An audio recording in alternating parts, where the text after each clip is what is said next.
I was just looking at the doors, and they're sufficiently wide. My head was swelling with that.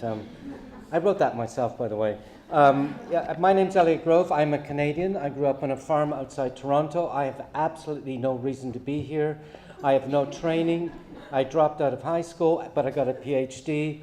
On top of that, my parents were members of a rather unusual Protestant sect called the Amish, the horse and buggy people. And I was always told two things never ever to do as a young kid. Number one, never ever to go to the movie theater. And now I do nothing but the devil's work. And the second thing I was taught never ever to do was to have sex standing up. Do you know why? It could lead to dancing, and that was forbidden. And here I am in London talking to a bunch of people today about culture and so on. Look, I did start Raindance back when Princess Diana was alive and John Major was still Prime Minister, and I did start it as a thought experiment. Could you make movies with no money, no experience or no training? And my first intern, the person carrying in the heavy boxes and doing the clipboard, was none other than Edgar Wright, who's done quite well for himself, if you know movies at all. And a while later, I met a guy, he was late teens at the time. He was studying English over here at UCL. And when he was 16, he had said to his mom and dad, you know what, I really want to make a movie. And they said, what do you want to do that for? You've got to be crazy. So the deal he made with mom and dad was that he would get a degree at UCL. He was studying English. In case the filmmaking didn't work out, that's when I met him. He was making short films. He joined the Student Film Society because they had a cupboard full of free equipment. And when he graduated, he got a dumb job stacking shelves at Boots the Chemist in Piccadilly, still there. And he still kept in with the film sock. Every Friday night, he would go, leave Boots, pick up the free equipment, come to my office in Soho. I'd give him the key, and then he would shoot a film Friday night, Saturday, Sunday. Monday morning, I'd meet him. He'd give me back the key, go back to Boots the Chemist. And he did that every single weekend for 9 months. And his first feature film was something called The Following, which he remade 18 months later called Memento, talking about Christopher Nolan. And he's done really well. No formal training. So one of the myths of success is that you need formal training. Now this is ironic, since Raindance has a film school, we also have a postgraduate film degree with 151 students, half in Britain, half around the world online. It's the largest master's film degree program in Britain, maybe Europe, I don't know, I haven't counted. And these students work with personal tutors on work-related and work-based projects under the guidance of tutors and mentors, and it's a groundbreaking program. And there's no report cards, there's no punching in. They do get marks, of course, and there are deadlines, but each one of these students has a very different thesis. A girl in Toronto, for example, is studying an MSc in screenwriting, and I wondered, how the hell can you do that in screenwriting? This is a humanities thing. But she's studying the effect of keywords in the dialogue of her films that are picked up by the new voice recognition search software being released by Google and so on. And that's of immense interest, I think, to anyone working in media of any sort. So when I started working at Raindance, I realized the other thing you needed was money. Geez, if you want to be successful, you've got to have lots of money, right? Well, I didn't have any. I had started Raindance after I'd gone personally bankrupt. I'd moved here in the mid-'80s, fancied myself a property entrepreneur, and was renovating and buying and selling flats right around here, and got caught out in the last big British recession in 1991. Went bust. I lost absolutely everything. So when I started Raindance, I didn't have any money, and then when I met Chris Nolan and Edgar Wright, their first movies were made for literally £5,000 or £6,000. No money at all. Now, I'm working, you mentioned I'm working in a film. I'm meeting, tonight I'm leaving here to go to meet Roland Gift. You might know him as the lead singer of Fine Young Cannibals, that late 80s, 90s rock band. Yes, She Drives Me Crazy. Do you remember that song? Now, Roland has written a script that he wants to act in, that he wants to direct. And it's also got 10 brand new songs. So it's got a financial model from the music. Yeah, it's kind of cool. And I've read the script. It's about him going back home to Hull, where he grew up, and hanging out with all the old bars that he started out in, and then there's a drama with his brother who treated him bad, blah, blah, blah. And he said, I need £1 million. Now, I'm looking at this, and I'm thinking, you want to make a movie, you need a cameraman, sound man, you need 8, 10 people, more than minimum wage, a bit of money for food and transport, that's like 10 to 20 grand a week, and I think you could shoot this in 3 to 4 weeks, so you could shoot it for 60 to 80 grand. He says, no, I need $1 million. And I had to remind him of Oxford Circus, Britain's first relaxed intersection where you can walk diagonally as well across here. Now, my office at the time was just a block or two from there, and I couldn't believe it that intersection was costing £10 million. And one day my friend, the builder from outside London, I told him, I said, really? So we walked up and he paced out the square meters of asphalt and he counted the bricks they put in. He said, you know what, if you gave me a field and asked me to put this in the field, because you're my mate, I'd only charge you 50 grand. So where did the other 9,950,000 go? Consultancy fees, doesn't it?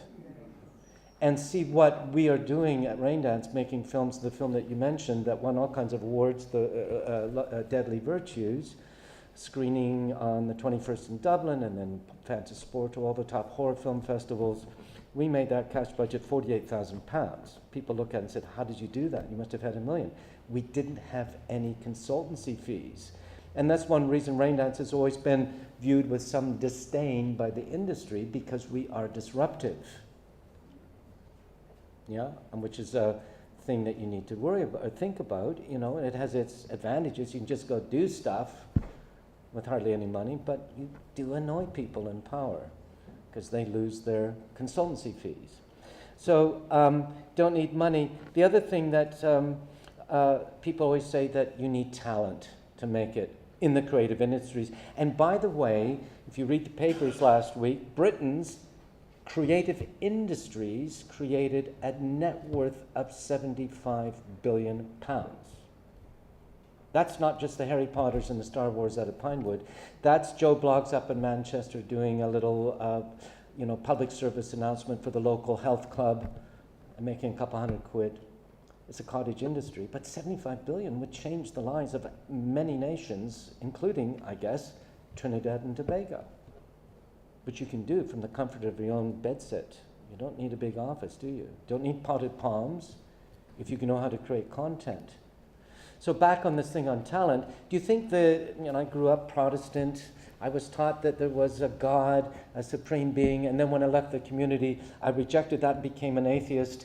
And then as I would go back home and tell my mom about all these wonderful things that were happening to me, I called them coincidences. I even called them luck. But one day she taught me that there is no such thing as coincidence or luck. You make your own luck. And I started to believe there were things I could not explain. So I now do believe that there is a supreme being. I just don't give it a brand name like God or Yahweh or Buddha. And then right before she passed away a couple years ago, she led me to believe one other thing. That not only is it a supreme being, it wasn't me. And when I accepted that, I became a much happier person. But do you think the supreme being at the moment of your birth said to you in the back, yeah, we'll give you talent, but the next 4, no talent, you get talent, you get talent, the rest of you have no talent? Do you think that's how it actually works? Because I don't. I think we each come into this world with an equal amount of talent. But the difference between me, by the way, I went to art school in Toronto, and my formal post-secondary school education has nothing to do with literature or filmmaking. I am, however, a qualified technician in something called cire perdu, lost wax bronze casting, the ancient art of the Greeks. And based on that, I had a gig over here for a while with Henry Moore, the sculptor. So I have learned, I've been very fortunate in my career to meet a lot of very successful musicians, authors, painters, sculptors. My own daughter's a ballerina with the English National Ballet. She's on stage tonight in Southampton. Very, very proud dad. And I've learned by looking at these other artists that what gives them what we call talent is not the talent we think that this is special ordination from the Supreme Being, but it is about hard work and learning how to develop a plan of how to get these wonderful ideas for short films, feature films, documentaries, paintings, books out of your head and onto paper.